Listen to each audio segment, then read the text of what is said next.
Papa, Constituinte aqui, Assembleia Nacional Constituinte, Colégio Eleitoral, Congresso Nacional, posse do presidente Tancredo Neves, credencial disso aqui, Senado Federal, Ministério das Relações Exteriores, Arábia Saudita tá para lá, e umas coisas do mundo inteiro tá aqui, debate de presidente 89, carteira do sindicato antiga. Meu nome é Jorge Araújo, 45 anos de fotojornalismo. Trabalhei num jornal durante todo esse tempo, uma parte como seletista, depois foi como pessoa jurídica, que eu pedi para fazer isso, que eu queria fazer exatamente, fazer alguma coisa que eu pensasse e não deixasse as pessoas pensar. As pautas eram produzidas por mim e por outro repórter, que era o Ricardo Couto, o Fernando Gabeira, essas pessoas que ajudavam a gente a pensar as pautas. Trabalhei durante todo esse tempo, né, como hard news, cobri tudo que um fotojornalista gostaria de ter feito, Copas do Mundo, Olimpíadas, todo o processo político brasileiro. Enfim, viajei o planeta, mais de 80 países, cobrindo eventos de jornalistas pelo Brasil e pelo mundo, né? Fui presidente da Associação de Jornalistas de Imagem, né? Fui diretor do Sindicato de Jornalistas durante duas vezes e, enfim, aí continua hoje como espectador do que está acontecendo na nossa profissão, né? Eu acho que a gente escreve com luz a história do país e do mundo, né? Eu acho que a presença do fotojornalista nesses momentos que fica parado, eu acho que eu me lembro assim dos grandes momentos, né? Como vocês no começo falou de Reginaldo Manente, trabalhamos juntos, lado a lado. Foi um grande professor para mim, eu era menino e ele foi um grande professor para mim. Esse aprendizado que a gente silenciosamente aprende com essas pessoas mais experientes. O próprio Domício Pinheiro, fizemos alguns eventos fora do Brasil, e no Brasil mesmo, em esporte, que eu achava a preciosidade como ele trabalhava, ele não queria saber quem estava com o objetivo maior, ele tinha o seu estilo de trabalhar. Então, essas pessoas como Manente, como uma série deles, eu tinha assim, um monte de ídolos, assim, como a Schneider, do Alberto Ferreira, do Jornal do Brasil, a Schneider do Globo, enfim, vários profissionais que eu me espelhei, que eu era menino, essas pessoas eu me espelhava, silenciosamente via os posicionamentos onde eles estavam, que foi ali, né, a gente como autodidata, acho que todos os fotojornalistas dessa época eram todos autodidatas. As pessoas ou saíam dos laboratórios fotográficos dos jornais, onde ele aprendia no escuro o que aquele repórter fotográfico queria dizer com aquelas imagens, mesmo em negativo, depois você via a imagem aparecer e sabendo o que as pessoas diziam naquilo, né? Onde você tinha ali poucos fotogramas para contar essa história, as pessoas não filmavam. Hoje com a tecnologia nos dá isso, né, de você meter o dedo e depois vai buscar uma edição fantástica, tem que ser fantástica mesmo as coisas. Mas naquele momento as pessoas, os fotojornalistas, ele tinha um freio no dedo, ele estava exatamente com a cabeça pensando que estava acabando a bala na agulha.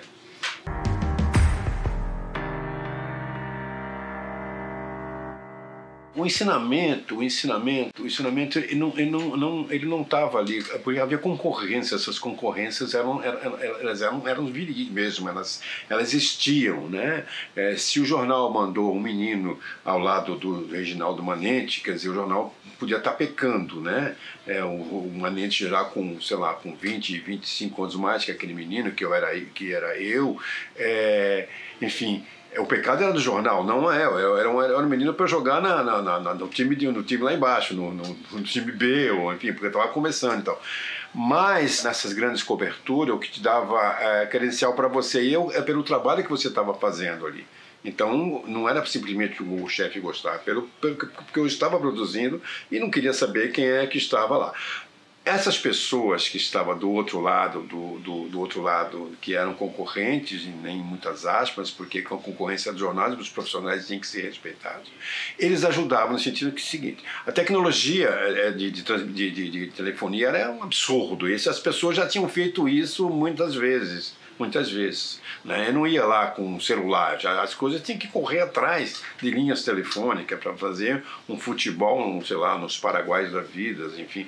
Era uma coisa assim muito difícil. E essas pessoas ajudavam neste momento, né? Porque eles não ajudavam, ensinavam você a fazer aquilo que você já sabia. Mas essa segunda parte, que era a parte mais doída para os profissionais de imprensa, que era a tecnologia de transmissão, né? Você tinha que, primeira coisa, você chegava no lugar, no hotel, você não ia saber se a cama era gostosa, se o lugar era legal, se tinha um frigobar. Você ia no banheiro para você fazer o seu laboratório, para que você pudesse revelar aquilo em tempo recorde, porque tinha um buraco no jornal esperando. Não é hoje que tem encontra fotografia em todas as partes. O jornal, quando apostava, está sabendo que você tem que dar conta do recado. Não quer saber que se o fechamento do jornal é depois que terminou o futebol, ou qualquer evento, como a queda do Stroid, que estava lá todos os profissionais, né, fazendo isso, e tomaram os filmes de todo mundo, enfim, e você escolheu alguns filmes, estava lá todas essas feras que eu chamo que são meus ídolos, né? Normalmente essa pessoa que foi a pessoa que me abraçou, que me apadrinhou, sabe? E eu apadrinhei muitas outras pessoas depois disso, mas eu sempre lembro, quando eu apadrinhei alguns meninos com dificuldade em alguns lugares, eu me lembro do meu São Manente, que me abraçou. Eu era menino de 19, 20 anos, já fazendo viagens internacionais, e ele estava ali. Aquela foto que ele fez lá do menino chorando, eu estava ao lado dele, eu não vi aquilo, mas ele estava vendo, ele estava vendo aquilo, enfim, são coisas que eu fiquei feliz com aquilo, com aquela edição daquele negócio. E é uma pessoa que eu sempre digo, né? Você tem um ídolo maior, você tinha vários ídolos, mas esse era realmente o meu ídolo. E eu também ajudei muitas pessoas com meninos que chegando, assim, sem ele eu sabia fazer as coisas dele, mas ajudava, sei lá, transmissão, alguma coisa, você ajudava as pessoas.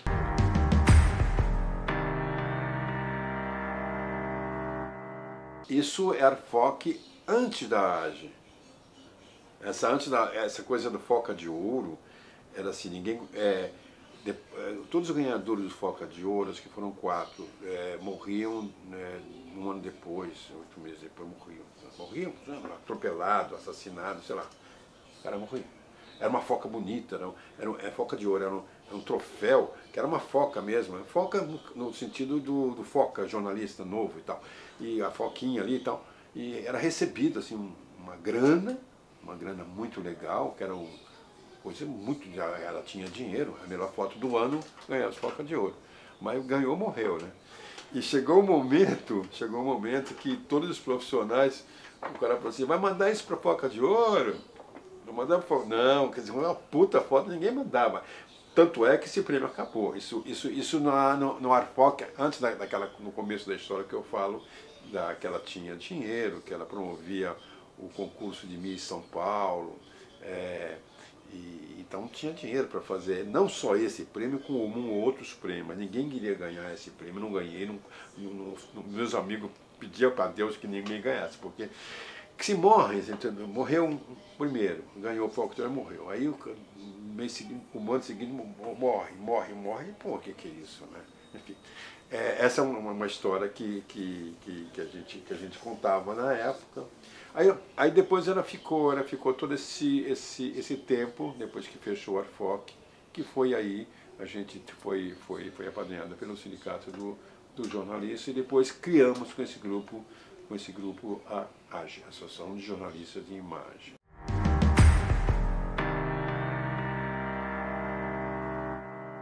A Fox, no começo, eu fui Arfoc antes do fechamento dela, que depois ficou um tempo, quase 20 anos, né, por uma questão jurídica de direcionamento da entidade, por questões, eu não sei, não posso dizer, não quero ser responsável, mas por conta disso, ela ficou parada na justiça durante alguns anos. Eu era Arfoc nesse momento, como todos éramos Arfoc, né? Eu era Arfoc quando a Arfoc era uma entidade forte, com muito dinheiro, que promovia concursos fotográficos, que tinha muito dinheiro. Eu acho que hoje não temos tanto dinheiro nas Arfocs do Brasil todo. Bom, durante esse tempo ficou fechado por essa questão jurídica. E o sindicato do jornalista que fez esse papel de nos dar o credenciamento para entrar nas praças esportivas, né? E ficou ali um departamento que cuidava mais dos repórteres fotográficos e cinematográficos que cuidou disso. A gente vendo essa preocupação, como havia Arfocas em todo o Brasil, quando a gente ia cobrir o Campeonato Brasileiro, que se viajava muito, né? A gente viajava para todo o Campeonato Paulista e ia para todo o interior. A Folha tinha um carro laboratório que parava na porta do campo, você revelava ali, transmitia ali, dali mesmo e tal. A gente achou que tinha que voltar a algo que cuidasse 100% da nossa tribo, né? Que era os repórteres fotográficos e cinematográficos. E juntou lá Luludes, Jorge Araújo, João Bittar, tem outras pessoas que eu não me lembro agora, que falaram, vamos fazer uma associação. Como estava melada a questão jurídica da Arfoc por conta de uma administração, a gente criou em outro nome, mas mantendo todo o estatuto da Arfoc. Buscamos o estatuto da Arfoc no Rio de Janeiro e no Paraná, onde havia Arfoc, a gente foi lá e pegou e construímos ali um estatuto, mas com outro nome, que era Associação do Jornalista de Imagem, que era AGE, né? Que ficou um bom tempo. Era um processo muito legal, porque não havia um presidente, havia 4 presidentes, mas esse presidente era o primeiro-ministro, né? Desses 4 era o primeiro-ministro que ficava 6 meses, depois passava para outro automaticamente, e foi assim uma coisa muito legal, uma coisa moderna até, né? Aí depois que a gente estava, acho, 2 ou 3 anos com a AGE, acho que foi o Vidal Cavalcante, que já estava, a gente mudou exatamente, virou essa chave. Por que a gente não volta a ser Arfoc? Vendo todas as questões jurídicas que ela estava limpa, a gente voltou a Arfoc. Por que Arfoc? Porque todo o Brasil era Arfoc, a gente tinha dificuldade quando chegava em Minas Gerais com uma coisa dos sindicatos, que vamos, cadê a Arfoc de lá? Então havia uma coisa que barrava os profissionais de trabalhar. O cara tem que estar com a cabeça boa para entrar, não vai ficar com dificuldade de credenciamento para entrar, desde que ele já tinha uma entidade que fazia com que ele pudesse exercer seu trabalho. Enfim, e aí virou Arfoc. Eu fui o primeiro presidente desse time todo, né? Eu acho que até o 001, as pessoas que vão mudando a forma, mas por que você é o 001? Sei lá, eu fui o primeiro que... Na verdade, foi o Fernando Santos que fez o credenciamento, né? Primeiro credenciamento. Aí ele me botou em primeiro lugar ali, botou ali, não sei por causa das contas, Fernando Santos, meu colega e tal, nosso colega e tal.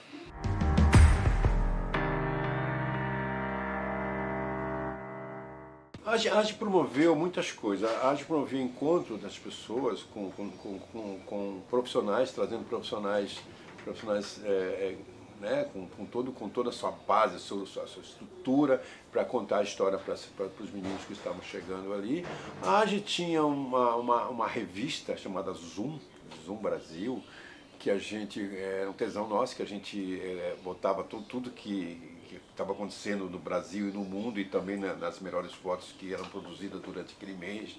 Enfim, a gente fez uma revista que era um tesão. Um fotógrafo fazia a sua própria revista e contar a sua própria história, o que estava acontecendo, até no campo da cultura. A gente estava fazendo nossos encontros, essas lives daqui, o nosso era presencial, enfim. Ela era muito atuante, a gente estava sempre junto com as entidades que credenciavam. A gente credenciava o Carnaval de São Paulo, não era a Liga, a Arfoc, a AGE, que foi nessas entidades, nós escolhemos quem é que vai para lá, não era uma coisa aberta, que a Liga das Escolas que bota quem quer ali. A gente tinha essas coisas mesmo de buscar que o nosso profissional estivesse ali. Era um profissional mesmo que estava trabalhando para fazer aquilo, não para ficar no olê olê. Então o que acontece hoje, você vai, as pessoas ficam tomando bronca daquele pessoal das escolas, e as pessoas estão ali atrapalhando, aí tem um profissional que vai e toma um cascudo porque alguém atrapalhou, que não sabe se posicionar como profissional, essas coisas todas. Então a AGE, ela era esse meio campo, ela foi sempre esse meio campo entre o profissional e também o que ia acontecer, né? No que estava acontecendo no Brasil, nos eventos, era tudo a AGE, uma carteira que dava exatamente uma credibilidade muito grande para a gente. E depois, claro, que a ARFOC também ela veio forte, porque ela vem de uma entidade que já era, na verdade, ela já era ARFOC. A gente botou a AGE exatamente para fazer essa entrada para que pudesse, o nome seria nacionalmente a mesma associação, não podia destonar a São Paulo, não é uma coisa de São Paulo, porque que é a associação, porque ninguém sabia disso.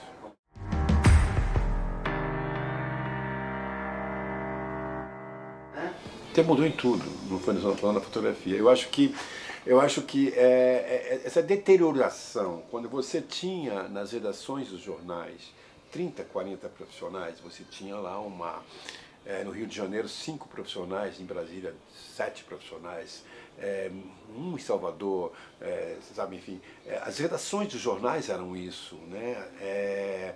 Que tinham um elenco de profissionais ali, pessoas que o cara fazia assim, para mandar o Rua Esteio fazer um retrato, vou mandar a Vanistai fazer um retrato, vou mandar o Jorge para fazer política, vou mandar o Vidal para fazer o pau comendo não sei aonde. Então o editor, o técnico que apontava para os seus profissionais e sabia onde iria render mais, né? Onde iria render mais. E isso não era só na Folha, isso era no Globo, isso era no Jornal do Brasil, isso era na Gazeta Esportiva, isso era no Estadão. É assim, se você contar as pessoas que estavam nas salas onde estavam todos os profissionais de fotografia, onde você tem um puta acervo vai lá buscar o objetivo que você quer, enfim, tudo bancado pela empresa no qual você tinha um respaldo jurídico, você tinha tudo da empresa, né?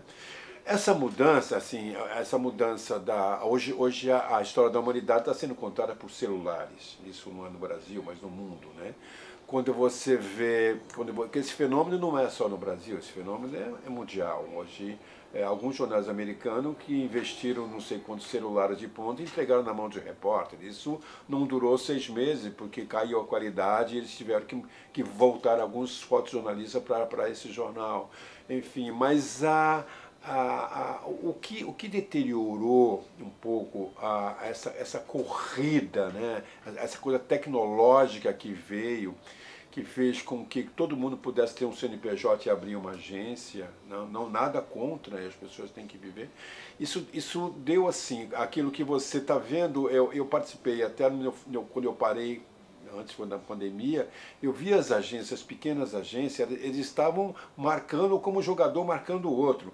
Antes de começar o evento, o cara estava fotografando uma foto, já estava mandando uma coisa que não tinha acontecido ainda. E nessa angústia do profissional, ele acabava não produzindo uma coisa boa, ele não estava focado no que ele queria, ele estava fazendo a fotografia e tentando, marcando o outro da pequena agência para mandar isso não sei para onde. Mas antes de começar, era foto pela foto. A foto não era uma foto pensada, não era uma foto escrita com luz, era uma foto. Essa imagem desse colega, dessa pequena agência, que ele tem que chegar primeiro, quem chega primeiro publica, né? Tem até uma frase, foto boa é foto na página, mas não é uma foto estudada, uma foto que a gente da mídia a mídia impressa, né? Eu não me preocupava muito com o usual da vida.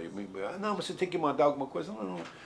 Se eu não fizesse isso, eles faziam com que contratar alguém que fizesse essa fotografia, que eu não ia parar o meu olhar naquilo que eu estava fazendo para melar uma coisa da internet. Eu acho que eu fui um cara muito resistente, fui um resistente muito feroz nisso, os caras não gostavam de mim por isso, porque eu queria estar focado no que eu estava fazendo, eu estava em busca de uma fotografia que era para impressa. E esse segundo você perde em segundos essa imagem, você perde. Então, eu era avesso a isso, e sempre os caras torciam o nariz para mim, não, o Jorge não vai fazer, não vou fazer. Se eu estou fazendo fotografia, não me peça vídeo, não me peça nada, eu estou com o meu foco nisso. Eu quero a capa do jornal, eu não quero mais nada que isso. Não quero que o meu editor venha perguntar, cadê a foto? Não, a foto estava durante que eu estava fazendo um vídeo, não sei, isso não existe, cara. Chegou um momento que a gente tinha que fazer cromo e branco e preto, quando o jornal começa a migrar para colorido. E isso, a sua cabeça simplesmente separava assim, enquanto você pode ter um cromo branco e preto disso, né? Aí o cromo tinha que revelar quase quanto tempo para revelar, os caras já queriam coisa imediata ali, né? Isso aqui e tal. Você tem colorido disso? Não, eu tenho branco e preto. Ou tinha uma coisa, não tem outra, as coisas não disparam junto. Então, essas coisas já abriam a sua cabeça, tipo assim, pô, o que eu estou fazendo aqui? Que desconcentra. Eu acho que a fotografia é isso, é concentração, é posicionamento, é um pouco de você saber o que você quer. Você não vai lá bater foto, você vai lá com algo que está acontecendo naquela história, na questão política, algo que você consiga contar para alguém o que está acontecendo ali, os seus olhares e as suas coisas. Não é a foto pela foto, você fica buscando aquilo e ficava muito incomodado enquanto você não chegava próximo daquilo que você imaginou na tela na sua mente que você poderia fazer. Então, esses profissionais de imprensa, eu acho que eram todos assim, todos que ficavam com a faca entre os dentes para conseguir essa imagem. Era uma coisa de isso num jogo de Copa do Mundo, isso na posse de um presidente, isso numa grande catástrofe, isso no Haiti, onde eu tive 2 vezes cobrindo aquelas coisas todas, isso nas pequenas revoluções que foi pela América Latina, isso que você corria o mundo atrás de presidente, acho que nunca na história desse país, usando essa frase de alguém, mas que os jornais hoje não tem nenhum fotógrafo na Olimpíada, meu Deus, não tem. A gente ia com um cara para fazer futebol e 2 para fazer o resto. Isso em toda a história da Copa do Mundo e de Olimpíadas, de Copas Américas e tal. Um jogo de Libertadores que não importa se era que estava no final, você saía daqui, ia para o Chile cobrir um jogo, São Paulo tinha às 10 horas da noite, fazer umas imagens para botar no jornal. Acabou, gente. Isso assim, a saudade que eu gostaria que toda essa meninada como vocês estariam fazendo isso, o jornal, falar assim, está aqui a passagem, está a hospedagem, aqui tem uma produção, vai embora. Vai para a Amazônia, chega lá, contrata um aviãozinho e vai contar essa história desses desmatamentos. Várias vezes joguei um cartão de crédito para um aviãozinho, o cara falou, mas vai. Eu falei, não vai, não, vambora, vambora que eu preciso disso. O aviãozinho amarrado com o arame, vambora. E você contar uma história, né? Você vai para o avião da Gol que caiu na Amazônia. Aí eu contrato 2, 3 índios lá dentro, que eram os caras que primeiro chegaram, que você foi atrás dessa história. Eu não tive na época, mas 6 meses depois, eu cheguei até o avião, ao local do avião, pelos índios, descendo 12 horas. E o jornal não está sabendo onde que eu estou, 12 dias totalmente sem comunicação com o jornal, e quando você volta com uma história, e com um cartão de crédito, uma câmera não, e um cartão de crédito no bolso, e você fazia isso, você contratava o índio, pagava um salário mínimo para o índio te levar até lá, a questão de cesta básica para deixar para a família do índio, você não perguntava para o jornal, você tem um dinheiro, vai custar tanto, não vai perguntar se isso é para isso, não. Essa coisa hoje é difícil. Eu fiz uma dupla com o Fernando Gabeira na Amazônia, e muito tempo você alugava carro, barco, o diabo 4, e o jornal te dava essa coisa assim, tinha um cartão de crédito, nome deles lá, que você passava. Eles não queriam saber, eles queriam material, né? Eles dava toda essa coisa para o profissional, vai lá e faz, né? Vai lá e faz. Tinha uma coisa também, uma vez que a Folha proibia que os profissionais viajassem no avião da presidência, era Fernando Henrique Cardoso, e eu ia chegar, eu estava na Alemanha, eu tinha que chegar em Portugal, se eu fosse um avião de carreira, aí não podia viajar, e era um sábado à noite, e eu assumi a coisa, que era uma coisa que podia dar demissão de alguém que entrasse no avião presidencial. Eu assumi, cara, eu assumi porque os jornais todos estavam naquele avião, por que a Folha toda, não quero meus profissionais disso tudo. Escreve lá embaixo, porque viajou por conta, não sei das contas, como todo mundo viajou, enfim. Eu era abusado, eu falei, foda-se o emprego, eu peguei, simplesmente fui, enfim. Essas coisas o jornal dava para você, né? Que hoje as pessoas, tem uma pessoa hoje que é editora da Folha de São Paulo, da fotografia, que nunca fez uma foto piquenique. Né, como que essas pessoas, com todo respeito, mas assim, eu quero que um editor meu tenha uma história. Jorge, olha, ele vai ter que contar uma história, assim, mesmo nível, né? Então hoje as editorias de fotografia, tem pessoa que é editora de arte, editora de fotografia e editora não sei do que, de cinema e tal. Essas pessoas não sabem, ninguém consegue tomar conta numa farmácia, numa açougue e de uma quitanda, não sabe o que passa na quitanda, numa açougue, enfim.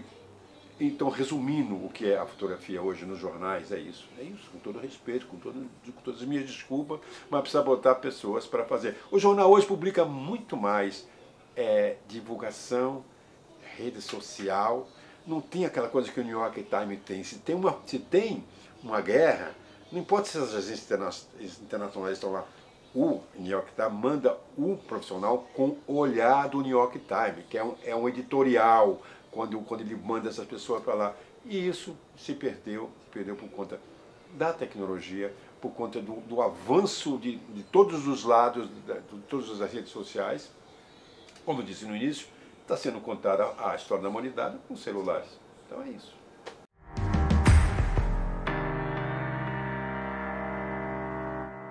Acho que o espaço existe. Tem um afilhado meu, né, que é Maurício Lima, eu que botei ele na profissão, né, com todo orgulho, né, que tudo que ele fazia, os passos que ele dava, ele vinha perguntar para mim, o que eu faço? Ele estava no lance e tal, e aí o Scorza falou, Jorge, eu preciso de um menino bom para ficar na Francis Press aqui em São Paulo.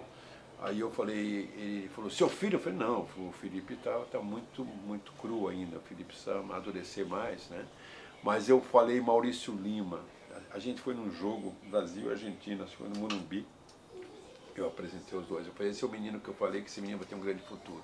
E esse futuro, essa pergunta que você me fez, é esse menino que está fazendo o New York Times. Ele é o cara que ele ocupa toda a Europa e fica sediado na França, onde que está acontecendo na Europa. Ele é o homem do New York Times, que tem tapete vermelho para ele quando chega lá. Eu já tinha na Francis Press, enfim, é um grande orgulho que eu tenho do Maurício Lima, é um profissional focado, sabe no que tem que fazer. Eu acho que as pessoas têm que focar nessas pessoas. Você vê que o Wesley Marcelino, que é um cara que eu gosto muito, daquele menino que eu vi também crescer, que ele era filho de um laboratorista da Folha, eu encontrava com ele, assim, menino lá na sucursal de Brasília, onde eu fiquei há muito tempo trabalhando nesse eixo São Paulo-Brasília por conta da política, de constituinte, de diretos, essas coisas todas.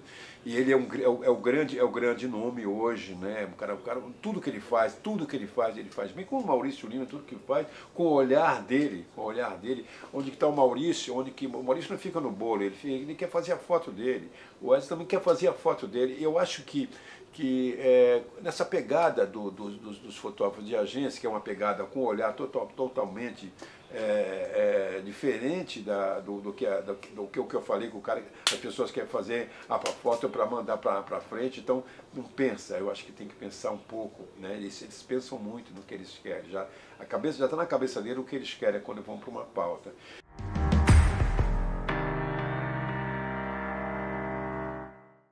Com essa tecnologia que os caras colhem foto em todo lugar, fotos públicas, né?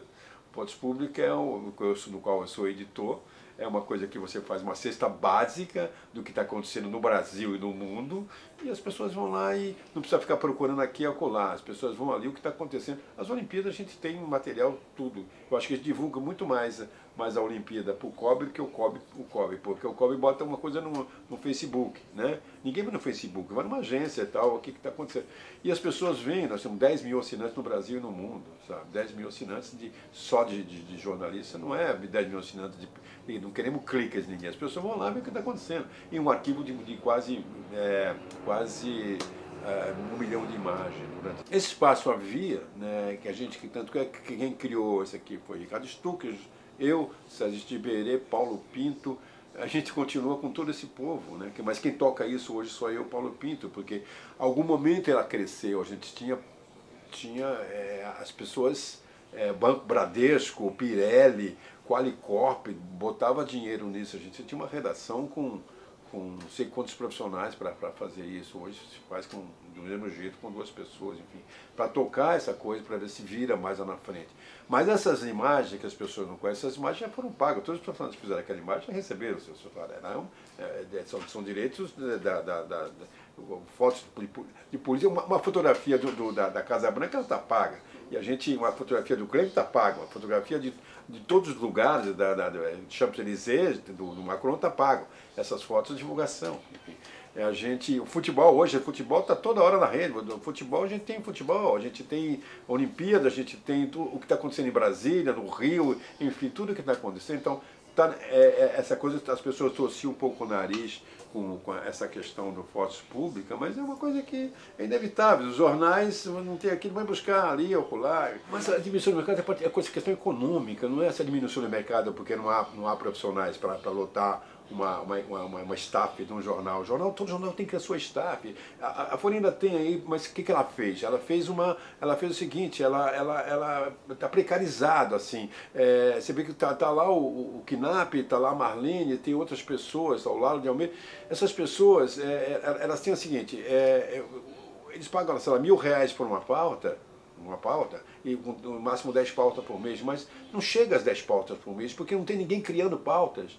A redação hoje é uma coisa assim, sabe, acho que não tem redação mais, as pessoas entram num lugar, parece, exatamente, em um local físico, parece que é uma bomba de nêutron, né? Ficou as coisas e as pessoas morreram todas. Então, é melancólico. Um dia eu passei assim, falei, mas o que é isso então?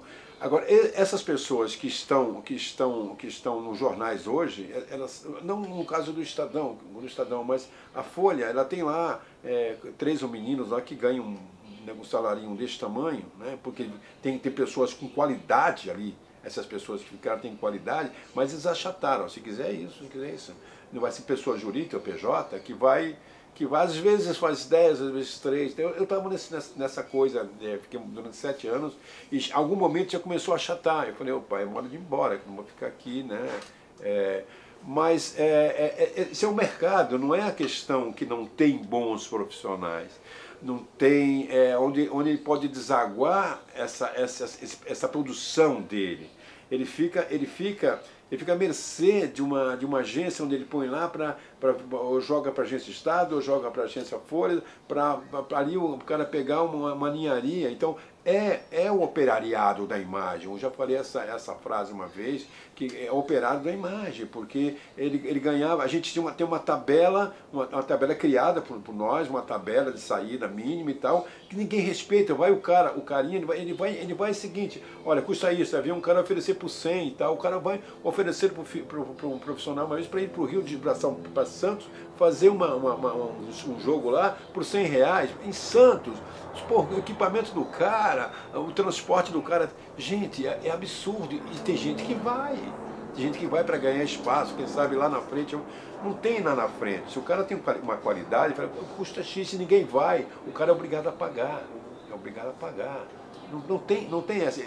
Tem pessoas, as pessoas, tem um número de profissionais que tem hoje aqui da imagem, você vê nessas manifestações, você vê que ali as pessoas estão ali no front mesmo, você sabe quem vai para cima, e que tem, você acaba vendo as imagens depois dos jornais, com barra algumas agências, nunca é barra o nome do jornal, mas pelo número de profissionais que tem das agências, o cara acaba publicando ali, publicar um monte de lugar, mas ele não vai publicar toda hora, vai publicar todo dia.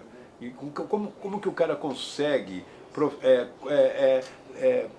o seu equipamento que está ali no meio da confusão, que ele bota o equipamento ali na confusão, que ele pode não trabalhar no dia seguinte com essas coisas de uma polícia truculenta como nós temos. Que acho que teve problema na última com um profissional que quebrou alguma coisa, enfim. Essas pessoas não têm um respaldo de uma empresa jornalística, enfim. Eu não sei se isso vai voltar um dia. Acho que não tem a culpa da pandemia isso, não. Que essa deterioração já estava acontecendo.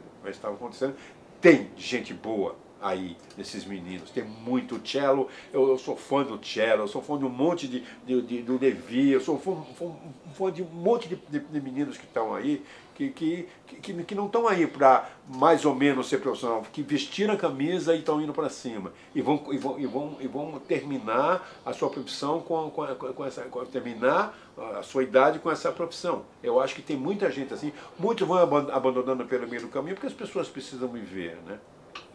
E hoje, economicamente, é impossível você trabalhar na grande mídia.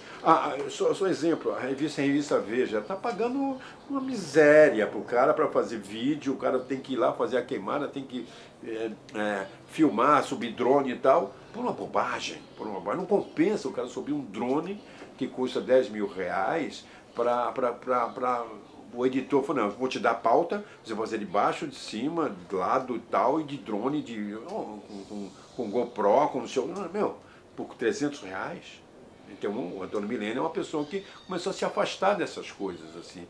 O próprio Johnny, que fazia muito ali, que viajava muito, o Lalo também viajava, porque o Lalo, além da Folha, ele faz um pouco de New York Times, essas coisas todas.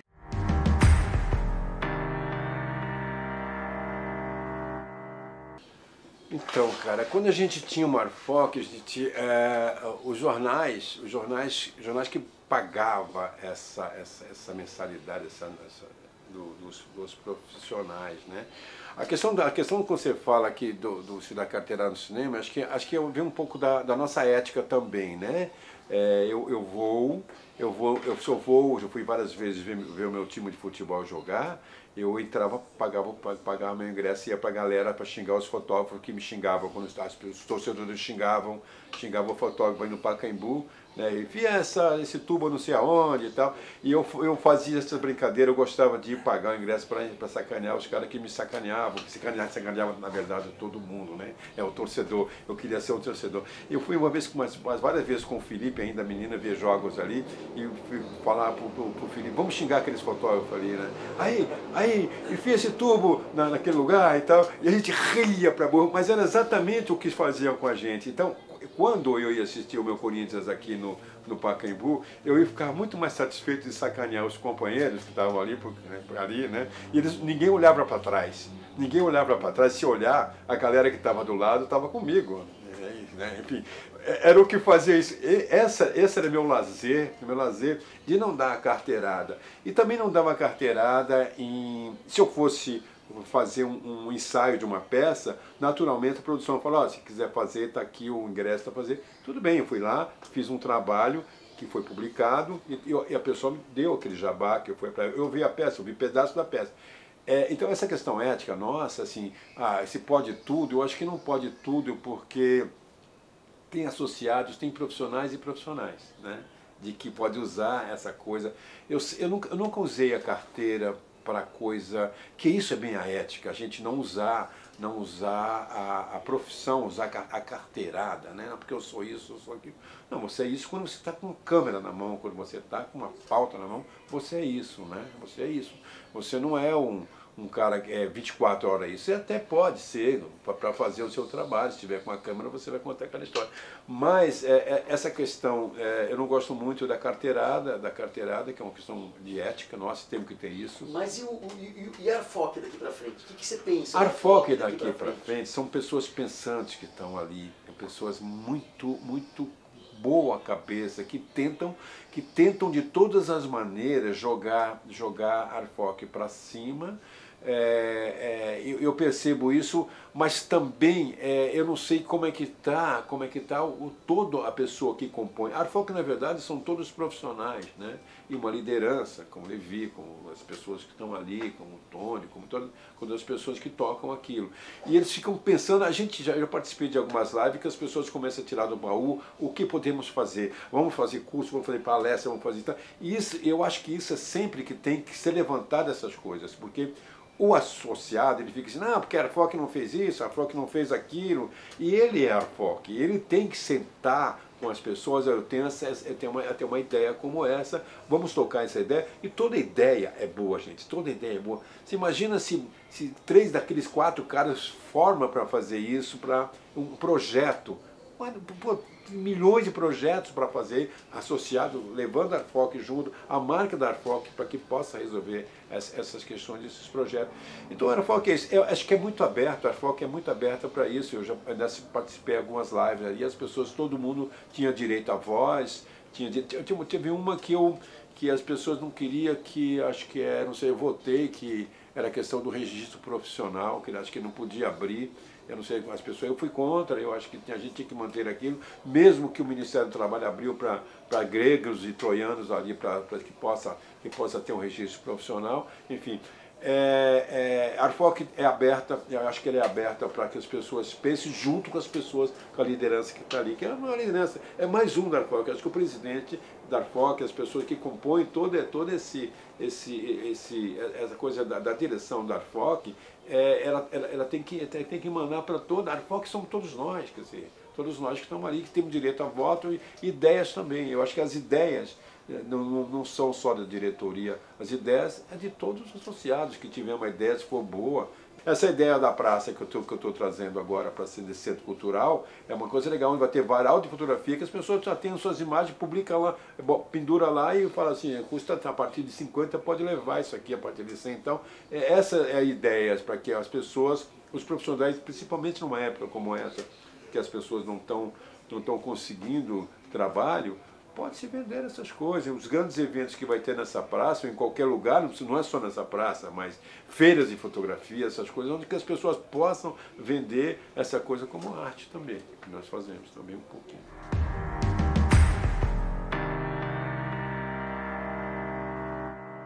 As pessoas iam mais, aquele auditório do sindicato, haviam lá 50, 60 repórteres fotográficos nesses momentos. Não importava se era para uns velhinhos falar, como eu, Luizão, um monte de gente que falava nesse momento. E havia interesse de ouvir esses dinossauros, né, porque ele tinha uma história para contar, porque estiveram lá, evidentemente, como ele resolveu questões. Então, essa é uma coisa que falta hoje para essas pessoas. Os caras já são atirados na guerra, sem saber um pouco da história, da nossa história, né? De onde a gente veio ali, né? Da fotografia mesmo, que as pessoas falam analógica, mas falam que é química, né? Até chegar naquilo que hoje temos, né? Que a gente ultrapassou exatamente isso da era química, né? E veio trazendo. Quando chegou, você vê que quando tem uma Olimpíada que eu fiz aqui na Espanha, que em Barcelona, que eu revelava o filme, cor, e tinha que escanear, era um escaneamento de cada um, demorava aquele negócio e tal. E na Olimpíada seguinte eu já tinha uma câmera mais ou menos digital, que era uma Stevie Wonder, com todo respeito, que as pessoas não tinham display para saber o que fez aquilo. Na verdade era um filme que você revelava e sabia, evidentemente, que você estava fazendo o filme. Você não falava, será que deu? Tem que dar. Não tem, se uma empresa manda você para o outro lado do mundo para você, não tem isso que não deu, tem que dar. Enfim, mas essa câmera é o começo do digital, que vem até hoje, né, com essa tecnologia de você fazer transmissão direto da câmera para os jornais, para onde quiser. Enfim, hoje é fácil, né? O Jorginho, meu filho, consegue fazer isso, né? Enfim, não desrespeitando, mas essa democratização é uma coisa legal. Eu gosto disso que você se informa em tempo real. Mas se eu tivesse na profissão, eu achava isso que que era hora de parar porque não tem mais espaço para a gente.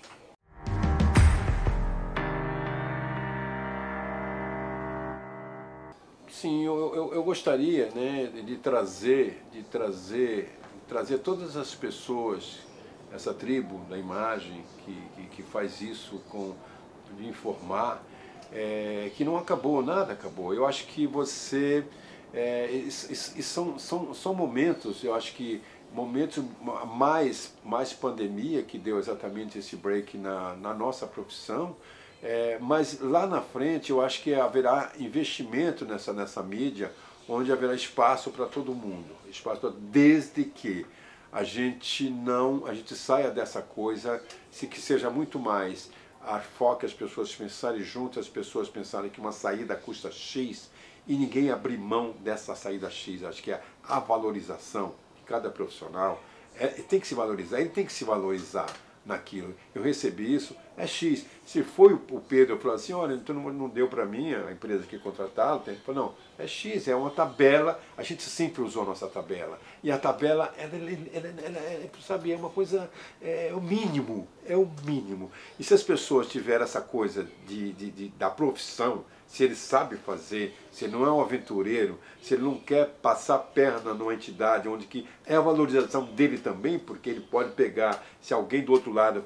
alguém vai chamá-lo e falar o seguinte, mas é isso, a tabela é essa, não tem como, chora, né? Usa o celular, rede social. Então essa valorização que a gente tem que buscar, eu acho que tem que falar para todas, acho que tem que falar muito no ouvido desses profissionais que estão chegando, que já estão aí, de que ele tem que se valorizar, porque o equipamento dele custa caro, sabe? Ele custa caro, não pode dar uma fotografia por R$7, sei lá quanto custa uma fotografia que sai de uma agência qualquer. O cara está pensando na quantidade, não na qualidade. Custa essa fotografia na agência Estado, custa R$500, mas é isso que não tem essa de...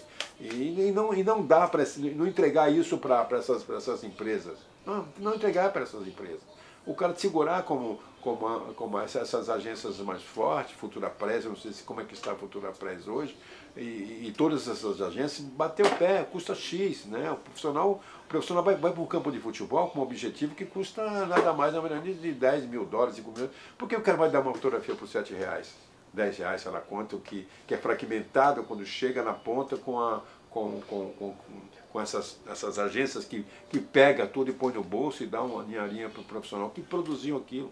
Então eu acho que é isso, eu acho que todo mundo da nossa tribo, da tribo da imagem, da tribo da luz, que tem que se valorizar nisso, porque o equipamento que ele vai comprar, se quebrar, custa dinheiro. Ele não tem como fazer hoje para comer amanhã. Esse equipamento ele tem que renovar também 2, 3 vezes por ano, sei lá, porque isso é um desgaste muito grande. Não sei se as pessoas pensam nisso. E na hora que as pessoas se conscientizar que eles estão numa associação, e a associação tem uma tabela mínima, vai para cima, isso custa X, não posso morrer de fome, mas custa X. E você faz isso com as empresas vão ceder. As empresas vão ceder como Abril, como Folha, como Estadão, como Diaba 4. Eu acho que nós somos fortes nisso. Sabemos fazer? Pague pelo que sabemos fazer.